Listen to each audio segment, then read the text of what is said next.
Hi, and welcome to Healthy Minds, a show where we talk about mental health issues.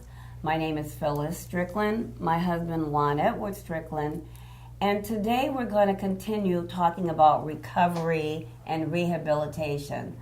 Juan and I, we are teachers for NAMI, National Alliance of the Mentally Ill. We're not psychiatrists, we're not psychiatric professionals.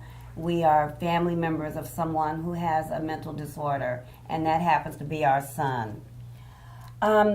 We talked a little bit about people who are in recovery, what they said they want.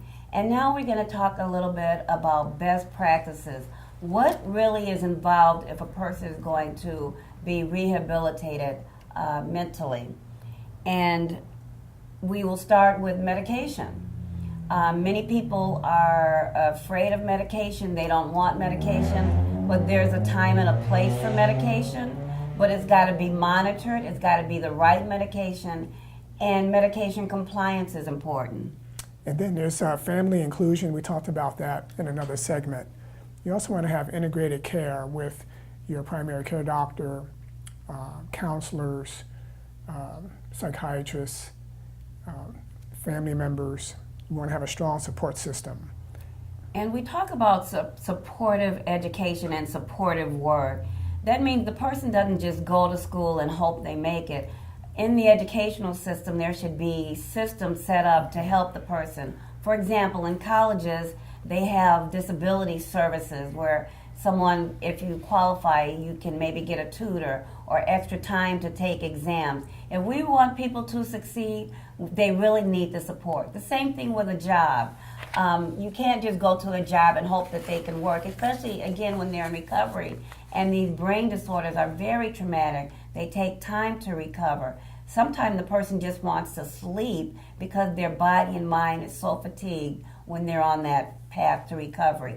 So if they get to the point where they want a job and they can get a job, it's got to be supported. For example, there's a culture on the job.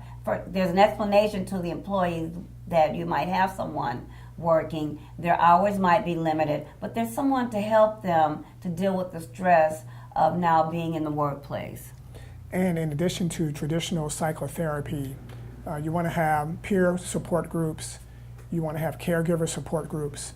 And again, NAMI, the National Alliance of Mental Illness, provides free support groups, whether it's a peer support group or a family member support group. It's really a very powerful way of helping people to recover and to rehabilitate. Now, often in these peer support groups, you have consumers, we call them consumers with mental illness, all come together weekly or biweekly, and they share and they talk about their collective lived experience in recovery. They support one another, they become friends, they develop relationships, and it's a very powerful tool for helping people. And oftentimes they will accept that information from someone who's also been in that same boat with a mental illness more than they will someone who hasn't, the professional. So you need both. And a support group is different than group therapy.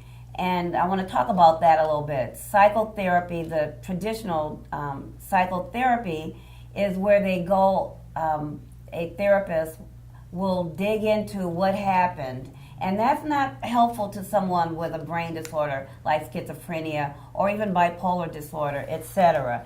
Because you don't want to open up that floodgate of what might be in their mind, but instead, supportive education includes things like to teach someone about their medications, the side effects of the medications, how to take the medication, signs and symptoms of relapse, etc. It supports the person to live their best.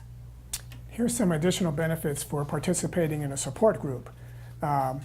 Feeling less lonely, less isolated, less judged, less stigma, more acceptance, gaining a sense of empowerment and control. You're improving your coping skills and sense of adjustment. You're talking openly and honestly about your feelings. You're reducing stress, you're reducing depression, anxiety, and fatigue. You're developing a clearer understanding of your illness. You're getting practical advice from different people, different situations. In summary, treatment is important. We've talked about support groups, educational groups, And we've also talked about a little bit about NAMI, which we'll talk about further. You can Google NAMI, National Alliance of Mentally Ill, and get more information. Thank you.